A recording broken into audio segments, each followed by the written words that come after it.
All right. They sound okay. Thank you, guys and ladies.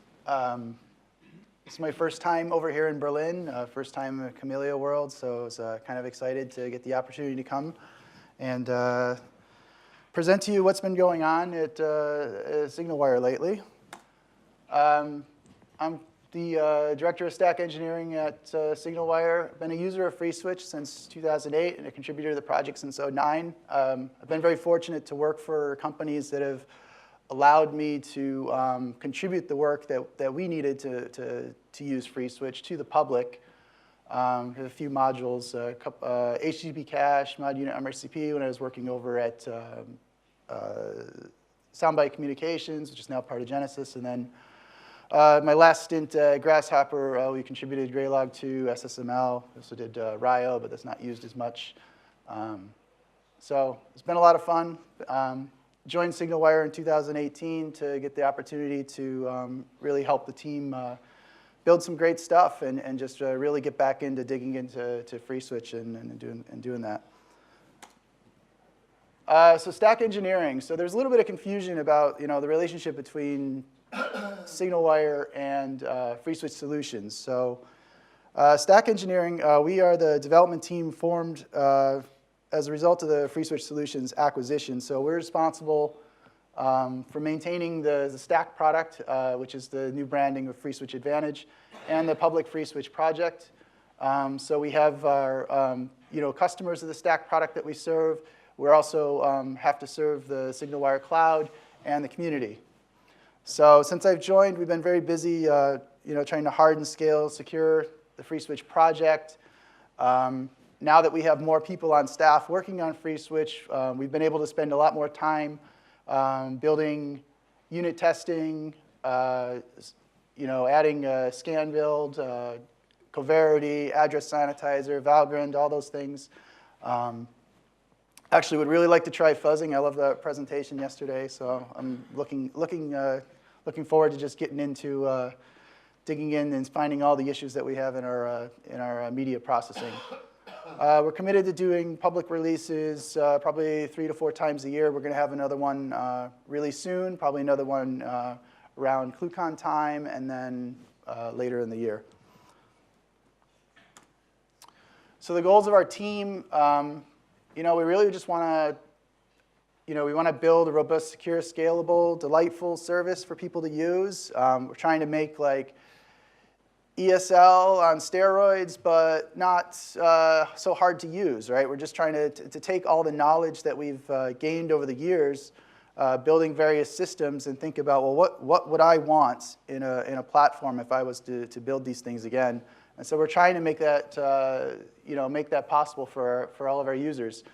We also don't want to forget about the users that use FreeSwitch on their own installs, and so we want to make sure that our stack customers continue to have the best technology and support to host their own solutions. And we also would like, in the spirit of extending into FreeSwitch, we want to make sure that developers using their own FreeSwitch installs can play with and experiment with FreeSwitch, and they can scale their own FreeSwitches and do what they would like. But also, if they don't want to get into that, they could easily take the work that they're doing and extend it right into SignalWire Cloud, and we'll deal with all of those hassles. And of course, we want to continue to be good stewards of the FreeSwitch project. We're constantly thinking about how can we be more responsive to the community, be more efficient about accepting pull requests and bug fixes, and we really just want to make sure that the FreeSwitch project continues to be well supported and have a good home for a long time. So what's new since ClueCon? We released our LAML API. That is our legacy, antiquated markup language. It's implementation of everyone's favorite XML REST API. If you were using other providers and don't like the pricing or want to try something else, you can certainly take that and port it over to LAML with very little effort and get going. We added support for SIP endpoints, SIP over WebSocket.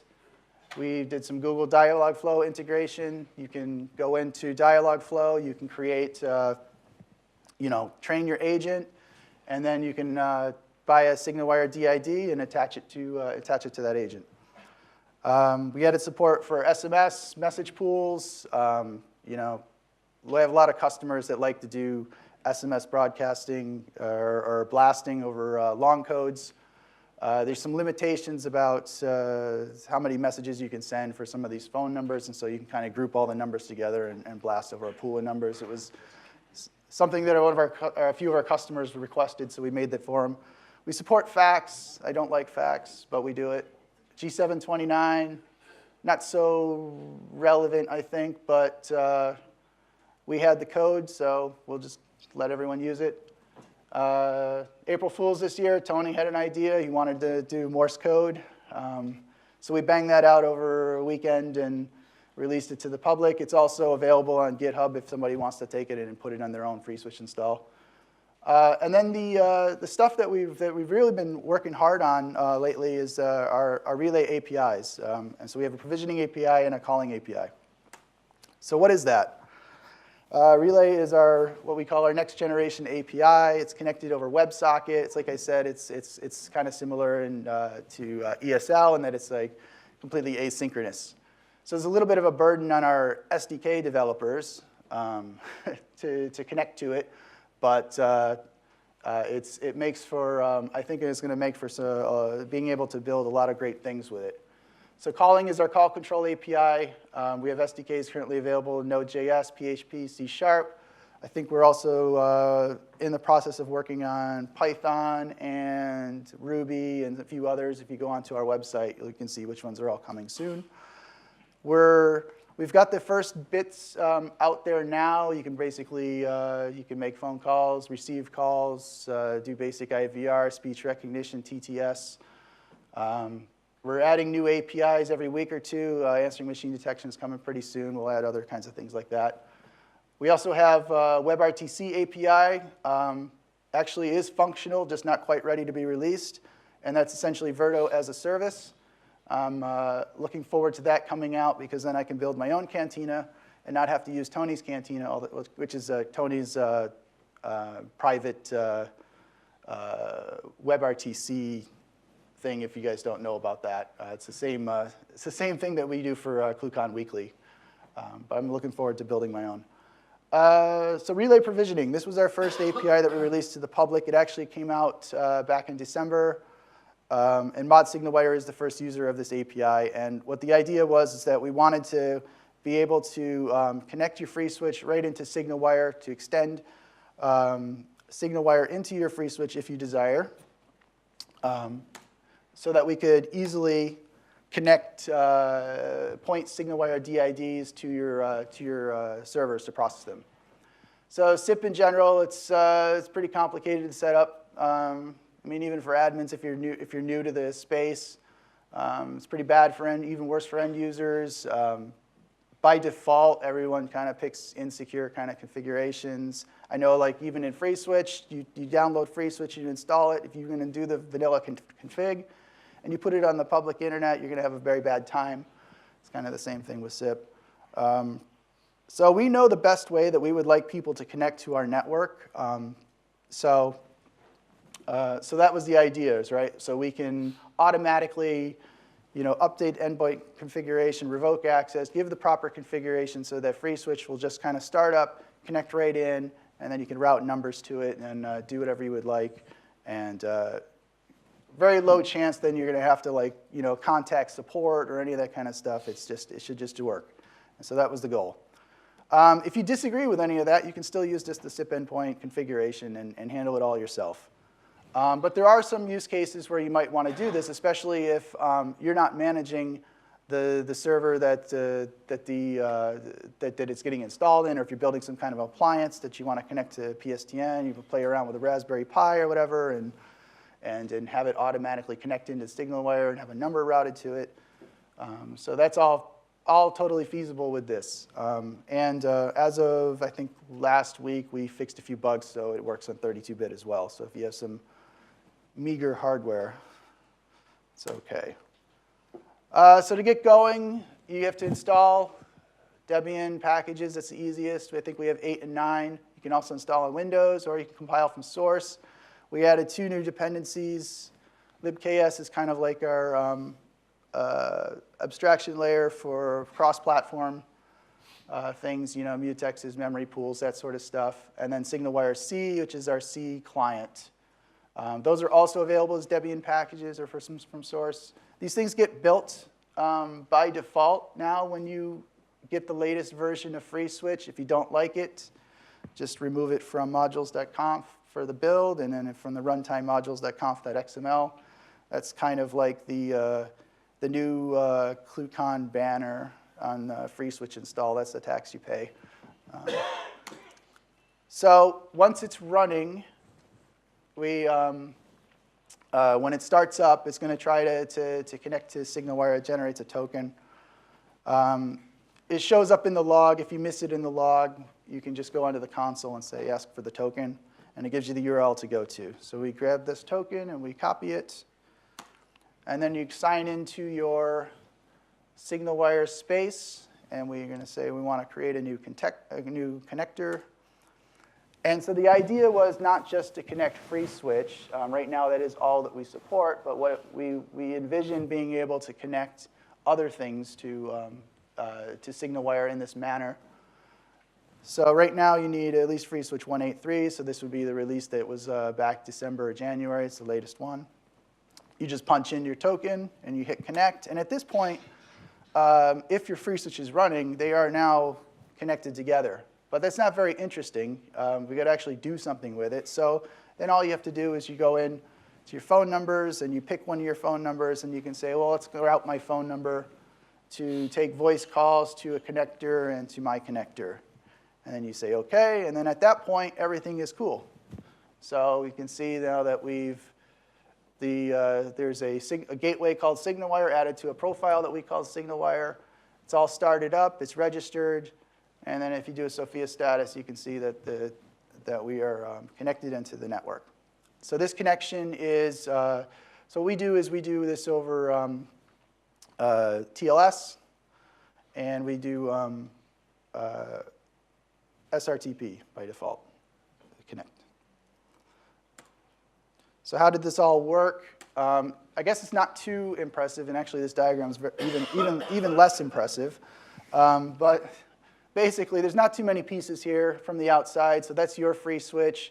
And there's basically we have the Kamailio, and we have an adoption service, and then we have the Relay API. So the first thing that happens is the FreeSwitch generates its token, and then it hits this adoption service and gives the token to the adoption service. And then if you have gone into the UI and configured the system, then it's going to return back your credentials so that you can connect into our WebSocket, which is the Relay interface. And you connect into the Relay interface, you execute the provisioning configure, and then it comes back with the XML configuration, which then updates in FreeSwitch and then registers with Kamailio. So inside, in order to do this, so typically when you set up in Mod Sophia, when you want to configure it, you would write like a static XML. And you would have to, you go in, you edit these files, and you have to reload the module and get it all going. But we didn't really want to do that. We didn't know what kind of setup people had. Didn't really want to make too many assumptions. And we didn't want to be very disruptive, right? We kind of just wanted to run on the side and do our thing without messing with what everybody else is doing. So what we did was we ended up using, inside of FreeSwitch, you don't have to actually use the files to do all of your configuration. There are hooks inside of FreeSwitch where you can serve up your configuration programmatically. And so that's what we did. We do an XML configuration callback, and basically poke at Mod Sophia to tell it to load up the SignalWire profile, and then that ends up eventually having the callback come to Mod SignalWire and inject it into it. We do cache the configuration, so that way if there is a disruption in service to the Relay system, that your connection to SignalWire, at least through SIP, is still OK, and you're still receiving calls. So in the code, what we ended up doing, to set the callback, it's switch XML bind search function. That's the magic. You do that.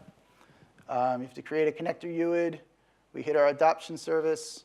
And then using the SignalWire C module, we create our session. We connect to SignalWire. We ask for permission to use the provisioning API. And then we say, OK, give me the configuration for FreeSwitch.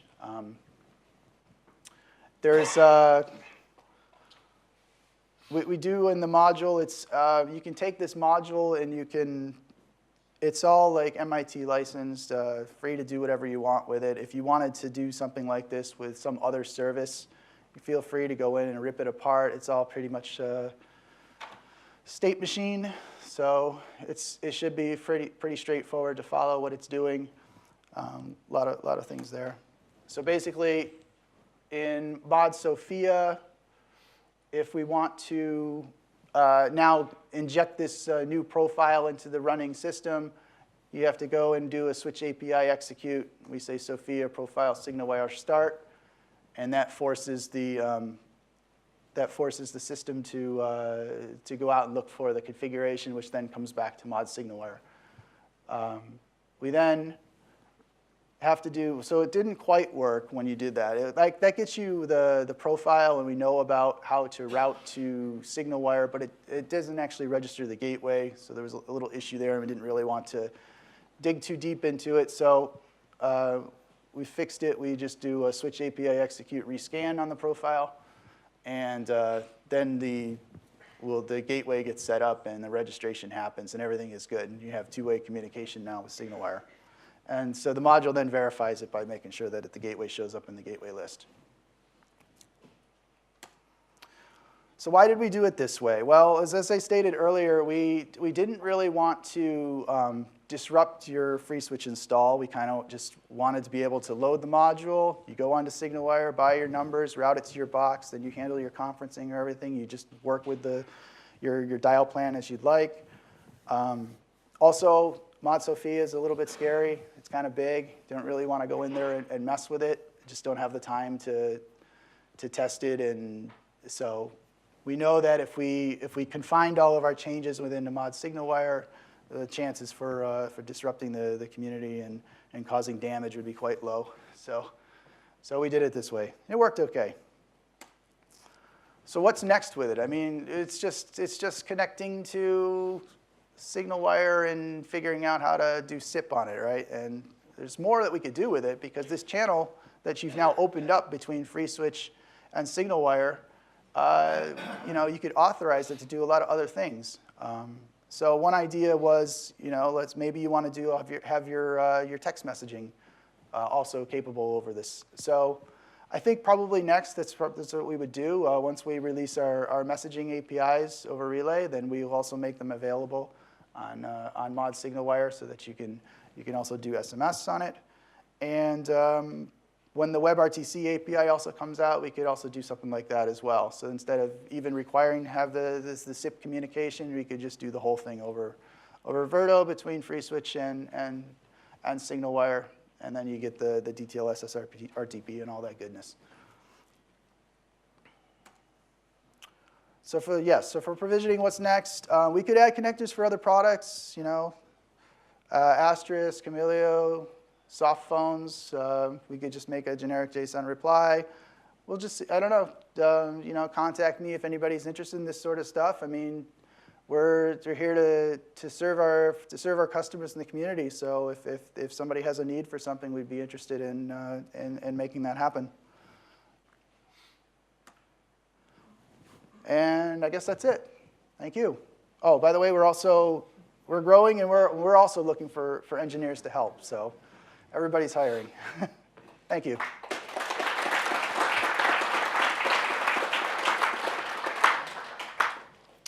OK, so we have Fred. We have too many hands up. First, Fred. Then. Thank you. I mean, I don't know about other people in the audience. I mean, it's Kamailio world, right? So I don't let FreeSwitch talk to anything other than the Kamailios and then I handle all the gates. So this would be something I'd immediately turn off for me.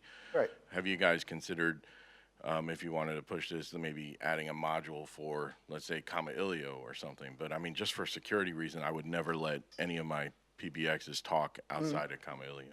Right. Yeah, I totally agree with that. I personally would not, on a production system, expose FreeSwitch to the public internet. I do definitely advocate having a Kamailio in front. I guess the approach here was this was almost more, I think, geared towards like you're building like smaller devices or appliances, or you're even just like a hobbyist or a developer just playing around, and you want to start giving your first access into SignalWire and extending into FreeSwitch. I would be interested in being able to offer these things through other services, through like having a module in Kamailio or something like that. I think would be kind of cool. But yeah, I agree with that. My question actually about SignalWire at all. Do you plan to, I don't know, release this platform as an open source at some time, or it's closed source and just a business product? Yeah. Oh, that's a good question. So the problem is right now the SignalWire platform is very much purpose built for SignalWire. So it's not really useful to anybody other than us. But as we grow and as things, it becomes more mature and ready, I think we could certainly start to open source various pieces of it. Without a doubt, what SignalWire is doing is hugely ambitious. It's great stuff. However, we're sitting here in Europe, and the lack of support for anything other than North American and Canadian numbers is a little bit tedious for us Europeans. So what's going on with rest of world numbering? We are actively working on that, and it should be coming very soon. Yippee! Yes. Okay. Anyone having last question? Lorenzo, you want it? No. Okay, so I'm thinking about this more from the perspective of the open source and the FreeSwitch as an ecosystem. What would you feel like will help interacting better between like Kamailio and FreeSwitch, or you feel like right now everyone is happy? You get from your side like people saying, okay, like Fred said, I want to have a proxy in front. Do they ask for some features? So it's more like, should I also implement something in Kamailio or something in FreeSwitch to make the integration easier, or you got good feedback so far for this kind of deployments with a proxy in front? Yeah, actually, Fred's question was the first that I had about that, about like, whoa, why would you do that? But I wasn't thinking from that perspective, right? So yeah, so I haven't thought much about how to make the integration between FreeSwitch and Kamailio and SignalWire better. I'm not sure what we could really do. Not exactly an expert on that sort of thing, and so we hire you guys. Okay, so the answer will be so far there was no pressure, no request, but real pressure. might come. Okay, so yeah. In the future, so then we can discuss between us and sort Sure. it out if we need. Then Chris, really, thank you for coming and the interesting presentation.